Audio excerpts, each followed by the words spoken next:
Okay. Now, 1-1 is adding and subtracting rational numbers. Rational numbers are the numbers that we typically are going to be working with. We have irrational numbers too, which we'll talk about later. Irrational are where we get into like the square root and things like that. Square root of 7, the number pi, the number e, things like that. But rational numbers, those are most of the numbers that you're going to be used to working with, and those include fractions. So rational also includes fractions. So 2/3, it's a rational number. The -7, that's a rational number.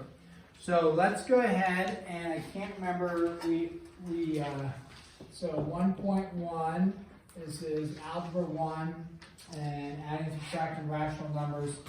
We are going to find the sum. So these are just examples, so find the sum. Now our work here, as I've stated before, our work here is going to be done without calculators.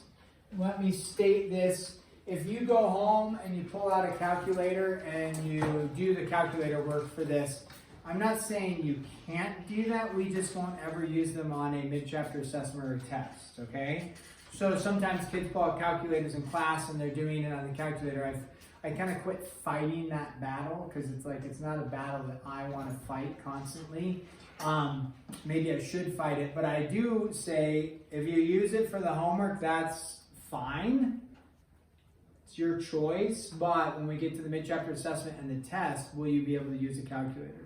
No. So if you don't know how to do this without a calculator, which hopefully most of us do know how, but if you don't, and you're just punching on a calculator, and then you get to the test, and you're like, I don't know how to do it, then it's going to be an issue for you, okay? So let's look at this one. Remember, we did talk about this. When you're adding a negative, what's the term for adding a negative, mathematical term? Adding a negative is also called subtraction, right? And so this, you could also, you don't have to do this step, but you could also say 26 minus 28. It's the same thing. So 26 minus 28 is going to yield a positive or a negative. A negative, and how many negatives are you going to have? 2. Yeah, you get to a -2 like that. All right? So there's that one. So let's do another one here. Well, here's a good one. What happens if you have -15 minus a -34? A -15 minus a -34. Okay, so when you have a double sign, we talked about this last week, a positive and a negative, right? That's a double sign. We turn it into a negative. When you have a double sign, like a negative and a negative, what does that turn into? A positive. So you have a -15, and then what is it going to be? Plus 34, right? So then a -15 plus 34. So in this case, it's the same thing as saying like 34 minus 15, right? A -15 is the same thing as 34 minus 15. And what does that yield for us? 19. Okay, let's go with 19. I feel good about 19 there. Okay, that's just some addition. So if you need to, on that, you can do the mental math, or you could do like 34 minus the 15 like that, and then work that out doing longhand addition. And if you struggle with longhand addition, no problem. Seek out some help. We can help you out. Okay, so simplify the expression, and let's go with if we have 14 plus a -9, and then plus 6, and then plus a -28. So now we've got 4 terms going there. Okay. Here's what I want you to do in this case. We do this quite often. I'm going to have you just simplify this problem, okay? And then I want you to check with your cheat mates. Your cheat mates are the people at your table, okay? So just check with your cheat mate. Even if you don't know them or you don't like them, that's fine. You just need to check with them and see what they got. And if you don't know them, you can introduce yourself and say, hey, oh, your name's Caleb. Very good. Yeah.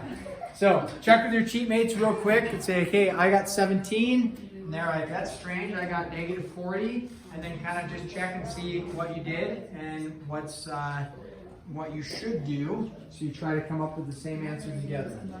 So everybody should check. Even if you're a quiet individual and you're scared to talk, it's okay. You could just mime it to them. Just push your notebook over next to them and be like, make some grunting noises. Okay? Check with your support team around you. What did you get? What did you get here? Okay, what's Christian got? What's Milo got? What's up? Did I?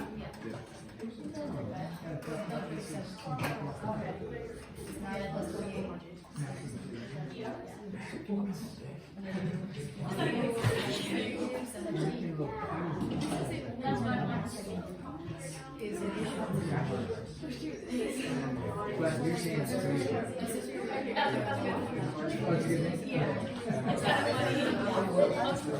Very good. Okay, I'm seeing a variety pack of answers. Did you guys all come up with the same one? Okay, so I'm seeing a variety pack. I heard from the front table, -17. Okay, there's some nods of agreement, possibly. So typically when we work with numbers, we'll work left to right is one thing we can do.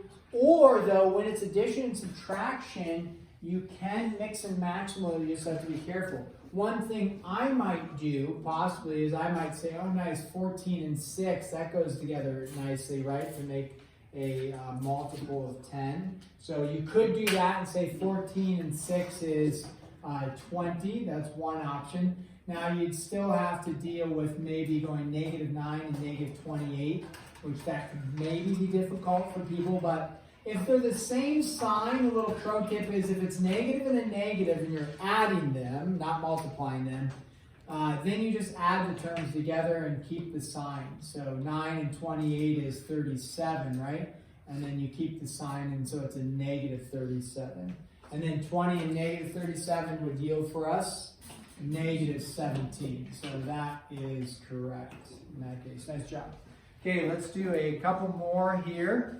Ooh, let's talk about absolute value. I don't know if we discussed absolute value last week. What does absolute value do for us?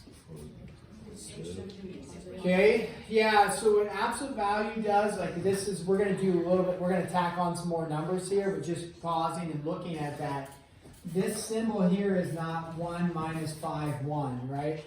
Especially in the book, it's easier to see usually, but absolute value is just bars going on either side.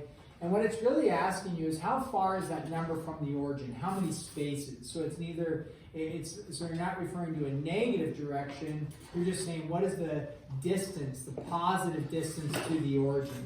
So the absolute value of -5 is 5. Very good. Now, a side note, and if you're not savvy with absolute value, you might want to make a note of this. If you have this, like that, sometimes people make the error. If we come back over here, remember what we did with a negative and a negative? We made it a positive.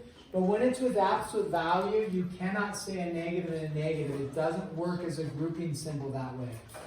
Okay, that is not a +5. This stays as a negative, and then the absolute value of -5 turns into a 5, so your final value would be -5. So make a note of that. Because it's not the same as a parentheses grouping symbol like this. Parentheses, a negative and negative is a positive. Okay? Now, also with this, sometimes people make this error. They say, hey, absolute value of +5. It's just 5. Some people make the error and they say -5 because they're thinking it switches the sign. It doesn't switch the sign. It's always going to be positive, making the value inside positive. So if it's already positive, it stays positive. Okay? So that's a little brief review of absolute value. So let's go plus a -4, and then minus the 3, plus a -6, minus a -8.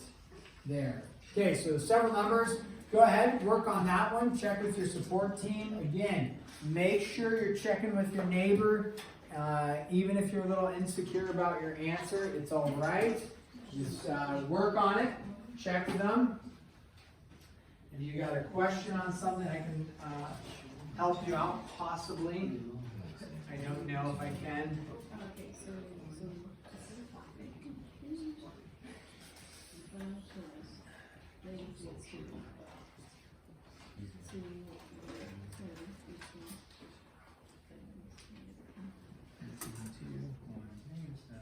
What? No.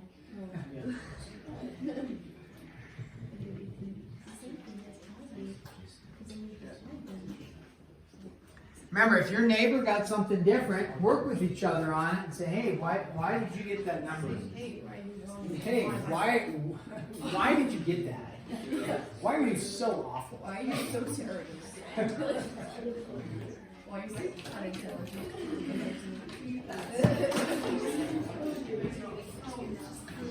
You know, this thing is very stimulating.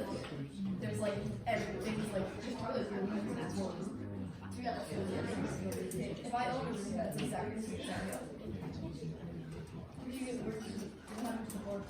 I made it, I combined it, so where negative 4 plus negative 6, negative 10, negative 10 plus negative 8, and then this is minus 4, and if I was trying to do it easier, I just say it's negative, it's secretly a negative 1, distribute that. Secretly distribute. Yes. You can secretly. Okay, just give me another few seconds here, then we're going to move forward with it. Okay, you added those, and negative 3. Like 2. When you added actually, I might be wrong because you got Okay, let's check it out here. Let's work through this one together. We start with, let's go with the negative 5 absolute value. We discussed that. What does that turn into? Now, if you like to rewrite it, that's great. If you want to combine stuff, that's great. Up here, we kind of combined and then went. Let's rewrite this so it's 5 and then plus a negative 4. You could write it as that, or you could do the work. It's fine too. And then that's going to say minus 3 plus a negative 6 will be minus 6. Minus a negative 8, what does the double sign there turn into? Plus 8, like that, okay? So that's one way you could do it, is rewrite all the double signs. So it looks like that, and then go from there. And so now we just do our work. 5 minus 4 is 1. 1 minus 3 is negative 2. Negative 2 minus 6 is negative 8. 8 plus 8 is, negative 8 plus 8 is 0. Okay, so, all right, let's take a look at, let's go with this one, number 5, and, oh yes, 3.896 minus negative 11.42. Okay, so go ahead and do that one.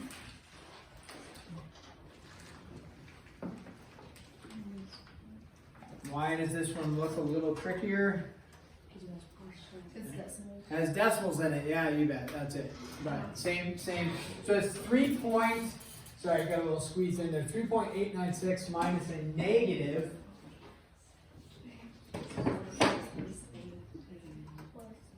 11.42.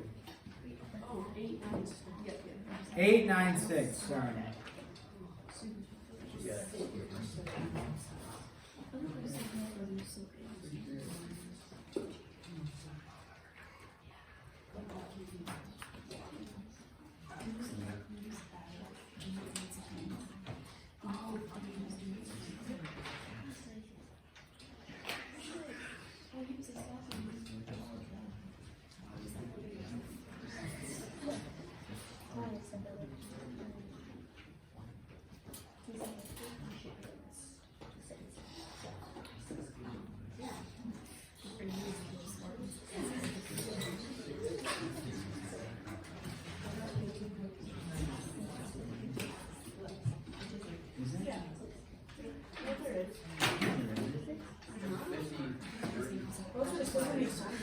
I know, but I messed it up.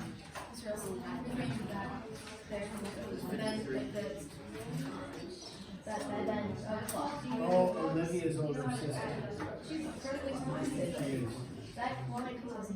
All right, what do we end up with? 15 point what? 316. 316. Okay, I'll buy that. If you're confused how to do that one, again, Again, that's like a classic, people with the calculator hit enter, but you can do long addition, right? So we're not going to go over all of that because this should be what you learned years ago. But that, right? You set it up like that and then add. If that's confusing to you, feel free to seek out some help from me or from others, right? No problem. We're just not going to take the time to do a bunch of that. Okay, let's talk about here, do this one. What if you have negative, 7/10 plus 3/5 minus 7/2? What's the issue with this when the people like panic about it?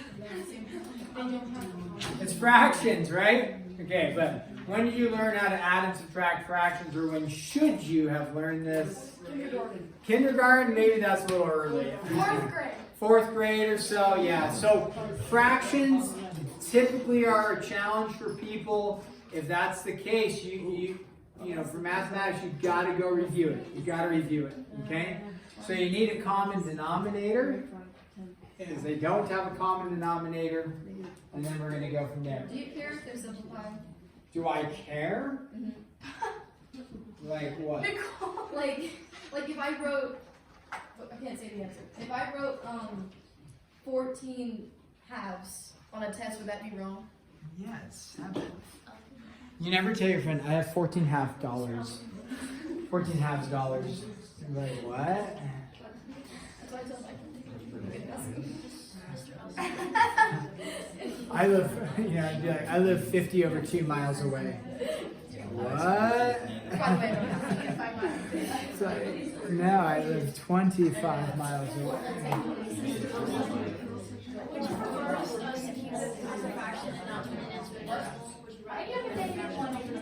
Yeah, if it starts as a fraction, leave it as a fraction, gang. Gang.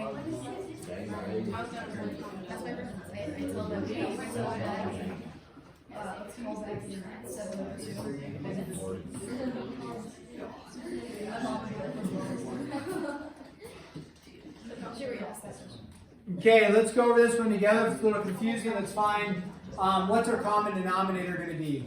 10. So I usually like, if I'm going to add, I'll just leave a little space here. And so the common denominator is going to be 10 because you're looking at all three, right? Denominators, what do they go into evenly?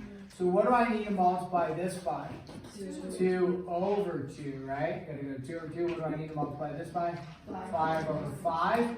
And then we keep, if the negative is out front here, which it was, erase there, we're going to apply that to the numerator. So it'd be a negative 7 plus the 6 minus the 35, like that.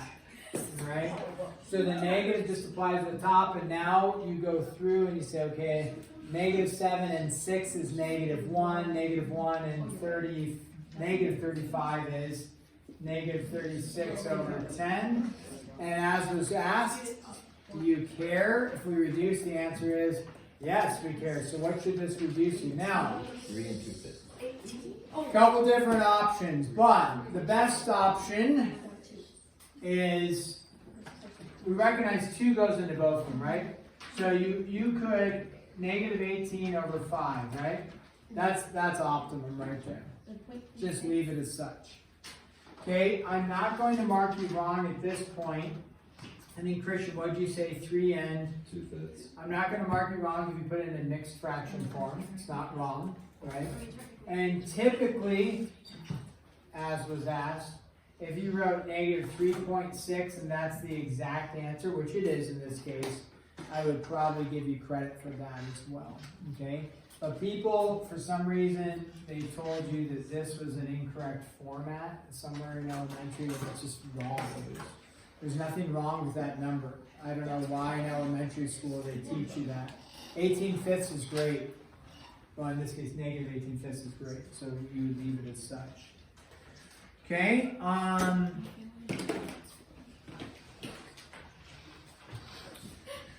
you're going to write and evaluate. Write and evaluate an expression. So you're going to be given this is number 7. Hopefully you can see the red in the back. If the temperature on January 5th increased from -3 degrees Fahrenheit to 14 degrees Fahrenheit, how much did it increase? Okay, I know it's a little bit of writing, but you can do it. Become a good note taker. I'll give you a minute to, maybe not even a minute, but I'll give you a short amount of time to write this down. So quickly write it. What are they looking for? Now, this is going to be key, as we'll have things like this on the tests. And it'll be like, they're looking for 2 things. An expression and then an answer, right? And a value. What a lot of people do is they just write the value. They write the answer. But they say write and then evaluate an expression. So when they say write an expression, what they're looking for is you to take the information. They're simply stating they want you to take this and write it as a mathematical expression like we've been doing through numbers 1 through 6, right? So they're saying all you need to do is a -3 plus 14. That's it. That's your expression. You don't need to say degrees or anything like that or Fahrenheit. That's it. -3 plus 14 is our mathematical expression. And then what's -3 plus 14? 11. And so that, your answer would be, though, technically, it increased by how many degrees? I'm sorry, I messed that up. It increased by not 11 degrees. What did it increase by? 17 degrees. 17. So my mathematical expression is wrong. So let's hit pause. Made a tactical error there. Okay. So what would the mathematical expression actually be? Not -3 plus 14, Nora. It was -3 plus x equals 14. Oh, okay. So Nora's doing a full equation. I wouldn't mark you wrong for writing the equation. That's great. And Nora says -3 plus some amount equals 14, like that. So that would work great as well, and then you could solve the equation. Another option would be is to say -3 minus, well, that would be 14, sorry, 14 minus a -3 as well. So we would say it went from 14 degrees minus a -3 degrees, like that. That would be the correct expression. Nora, this would work as well, because both are going to yield the same thing. 14 plus 3, 14 plus the 3 would be 17. And then here it would also be x is equal to 14 plus the 3, so x is equal to 17. And then technically it's degrees Fahrenheit, but if I just circled the 17, probably not going to mark you wrong. But it'd be technically 17 degrees Fahrenheit. So you'll have some problems like that. Okay, we're going to stop there. Go ahead. Oh, do I want to, okay. Pull out a loose leaf sheet of paper. I have for you a homework assignment sheet. Did I give you one of these? Now in this I need to adjust, no, I already discussed that. We don't tear out paper out of a notebook. Now, take a look at this. The bell is going to ring here, but that's okay. Pass one, take one, pass one. When you look at this, you are going to look at 1-1. On it, it says 3 through 54, E3. Do you see the E3 there? It's me, don't leave yet, just give me a second. E3 means every third. So that when it says 3 through 54 E3, it actually means, right? 3, you start on the number 3, and then what comes next? 6, and then what? 9, and then 12, dot, dot, dot. Now, the adjustment is this. There aren't actually 54 problems. There's actually only 51. So 3 through 51 every third. Okay? What is due tomorrow? 1.1 will be due tomorrow. Don't worry too much about formatting. I'll talk about that when we tomorrow. We'll discuss the formatting, but you can do the homework on a loose leaf sheet of paper, and then we'll go from there. So 1.1. When is it due? Tomorrow. Okay. See you guys. Have a great day.